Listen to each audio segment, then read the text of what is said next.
ત્રીજી દીકરીના જન્મની ખુશીમાં ઘરે નાનકડો મેળાવડો હતો.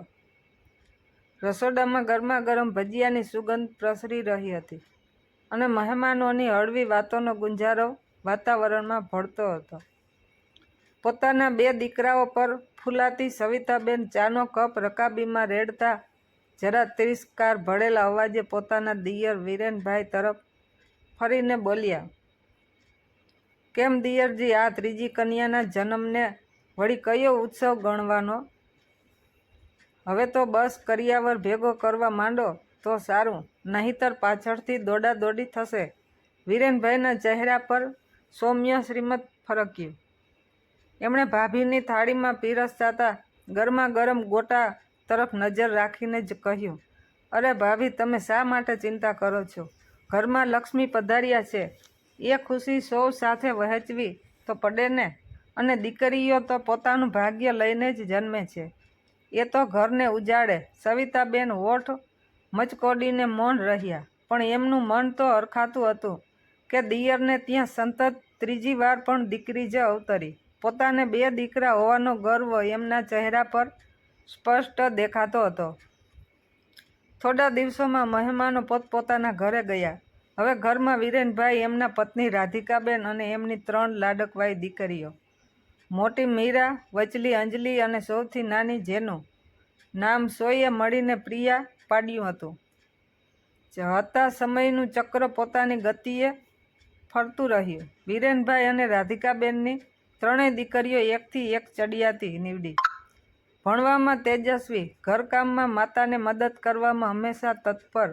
એમની બનાવેલી સુંદર કલાકૃતિઓથી ઘરની દિવાલો શોભતી અને અભ્યાસ તથા અન્ય પ્રવૃત્તિઓમાં જીતેલા અંશખય મેડલ અને ટ્રોફીઓથી કબાટ છલકાતા. દીકરીઓની મીઠી કિલકારીઓ અને નિર્દોષ હાસ્યથી વિરેનભાઈ અને રાધિકાબેનનું નાનકડું ઘર સ્વર્ગ સમાન લાગતું. પણ સવિતાબેન તક મળે ત્યારે રાધિકાબેનને ટોણો મારવાનું ચૂકતા નહીં. "જો રાધિકા, તારી છોકરીઓ ભલે આકાશના તારા તોડી લાવે, પણ યાદ રાખજે, પરણાવતી વખતે કરિયાવરનો ગણી જ દેવો પડશે." કંઈ ભેગું કરવાનું શરૂ કર્યું કે હજી હવામાં જ છો? રાધિકાબેન જેઠાણીની આવી વાતોથી ક્યારેક ચિંતિત થઈ જતા. ત્યારે વિરેનભાઈ એમને હિંમત આપતા, "રાધિકા, તું ચિંતા ન કર, દીકરીઓ પોતાનું નસીબ લઈને જ આવી છે. આપણું કામ તો એમને યોગ્ય સંસ્કાર અને શિક્ષણ આપી સાચો રસ્તો બતાવવાનું છે. પછી જોજે, કોઈ દીકરાવાળા કરતાં આપણને જરાય ઓછું સુખ નહીં આપે." આપણી આ 3 દેવીઓ જ્યારે કોઈ પરિચિત પૂછતું, "વિરેનભાઈ, કયાં સુધી આમ ભાડાના મકાનમાં રહેશો? પોતાનું ઘર બનાવવાનો વિચાર નથી?" ત્યારે વિરેનભાઈ ગર્વથી હસીને કહેતા, "ભાઈ, જ્યારે મારી દીકરીઓ પોતાના પગ પર ઊભી રહી જશે ત્યારે સમજો મારું મકાન પણ બની ગયું. હાલ તો મારે ઈંટોના મકાન કરતાં મારી દીકરીઓનું ભવિષ્ય વધુ મજબૂત બનાવવું છે." સમય વહેતો ગયો અને વિરેનભાઈ, રાધિકાબેનની નિષ્ઠા અને દીકરીઓની મહેનત રંગ લાવી. મોટી દીકરી મીરા ભણી ગણીને એક પ્રતિષ્ઠિત બેંકમાં અધિકારી બની ગઈ. વચલી અંજલિ ચાર્ટર્ડ એકાઉન્ટ CA બનીને એક મોટી ફર્મમાં જોડાઈ ગઈ અને સૌથી નાની પ્રિયા એન્જિનિયરિંગ પૂરું કરીને દિલ્હીમાં એક મલ્ટીનેશનલ કંપનીમાં ઊંચા પદ પર નોકરી કરવા લાગી. એક દિવસ મીરાએ ફોન કરીને પોતાની મોટી મમ્મી સવિતાબેનને આમંત્રણ આપ્યું. "મોટી મમ્મી, કાલે મમ્મી પપ્પાની લગ્નની વર્ષગાંઠ છે, એટલે અમે 3 બહેનોએ એક નાનકડી પાર્ટી ગોઠવી છે. તમે બધા કાકા કાકી અને ભાઈઓ સાથે સમયસર જરૂરથી આવી જજો."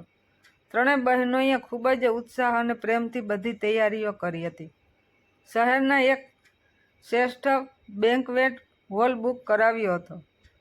જમવાના મેનુમાં પણ મમ્મી પપ્પાની પસંદગીની વાનગીઓ ચીવટપૂર્વક પસંદ કરી હતી. અને મમ્મી પપ્પા માટેની ભેટ એ તો બધા માટે એક મોટું આશ્ચર્ય હતું. પાર્ટીના દિવસે સવારે પ્રિયા પણ ખાસ દિલ્હીથી આવી પહોંચી. પ્રિયાના આવવાથી ઘરમાં જાણે નવી રોનક આવી ગઈ. આવતા વેત જ એણે માને વહાલથી કહ્યું, "અરે મમ્મી, આ શું?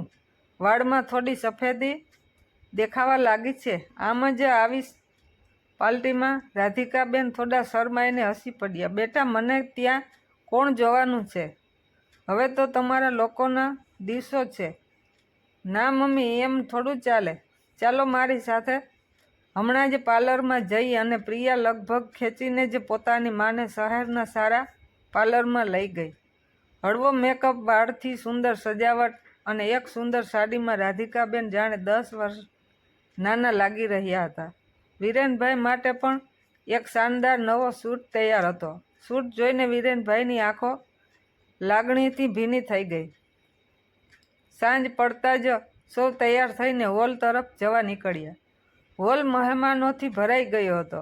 વાતાવરણ ખુશનુમા હતું. સૌની શુભેચ્છાઓ અને આશીર્વાદ સ્વીકારીને વિરેનભાઈ અને રાધિકાબેને એકબીજાને પ્રેમથી હાર પહેરાવ્યા અને કેક કાપીને એકબીજાને ખવડાવી. દરેક જણ વિરેનભાઈ અને રાધિકાબેનના નસીબની અને એમની દીકરીઓની સફળતાની પ્રશંસા કરી રહ્યા હતા. સવિતાબેન પણ પોતાના પતિ અને બંને દીકરાઓ સાથે આવ્યા. પાર્ટીની ભવ્યતા, દિયર દેરાણીના ચહેરા પરનો સંતોષ અને દીકરીઓની સિદ્ધિ જોઈને સવિતાબેનનું હૃદય ઈર્ષાની આગમાં બળી રહ્યું હતું. આજે એમને પહેલી વાર તીવ્રપણે અહેસાસ થઈ રહ્યો હતો કે દિયરની દીકરીઓ હોવા છતાં જે સુખ, સંતોષ અને ગૌરવ આ છોકરીઓ એમના મા બાપને આપી રહી હતી, તે સુખ એમના બંને લાડકા દીકરાઓએ ન તો ક્યારેય આપ્યું હતું, ન ભવિષ્યમાં આપી શકશે તેવી કોઈ નિશાની દેખાતી હતી. ત્યાં જ પ્રિયાએ માઇક હાથમાં લીધું અને મધુર સ્વરે કહ્યું, અહીં ઉપસ્થિત અમારા સૌ વડીલો અને મિત્રો, અમારા આમંત્રણને માન આપીને આપ સૌ પધાર્યા એ બદલ અમે ત્રણેય બહેનો આપ સૌના ખૂબ ખૂબ આભારી છીએ. હવે સમય છે અમારા મમ્મી પપ્પા માટે અમે ત્રણેય બહેનો તરફથી એક નાનકડી ભેટનો. પણ એ માટે મારે આપ સૌને બહાર લોનમાં આવવાની વિનંતી કરવી પડશે. આ વળી શું નવું છે પ્રિયા? વિરેનભાઈએ ધીમેથી દીકરીના કાનમાં પૂછ્યું. જવાબમાં મીરાએ હસીને કહ્યું, તમે ચાલો તો ખરા પપ્પા, તમારી આંખોથી જ જોઈ લો. ત્રણેય બહેનો એકબીજાને આંખોથી ઈશારા કરીને રહસ્યમય રીતે હસી રહી હતી. સૌ મહેમાનો કુતૂહલવશ હોલની બહાર લોનમાં આવ્યા અને ત્યાં જ બધાની નજર સામે લાલ રિબનથી શણગારેલી ચાંદની જેવી ચમકતી એક નવી નકોર મોટી કાર ઊભી હતી. બધા મહેમાનો આશ્ચર્ય અને આનંદ સાથે તાળીઓથી વધાવવા લાગ્યા. વાહ ભાઈ વાહ, દીકરીઓ હોય તો આવી કમાલ કરી દીધી. અંજલિએ માઇક લઈને હસીને કહ્યું, પપ્પા, માનીએ છીએ કે તમારા જૂના સ્કૂટર જેવી મજા તો આ નહીં આપે, પણ હવે આપણે બધા એ સ્કૂટર પર એકસાથે બેસી પણ ન શકીએ, એટલે આજથી આપણી સવારી આમાં. અંજલિની વાત સાંભળી સૌ મહેમાનો ફરી હસી પડ્યા.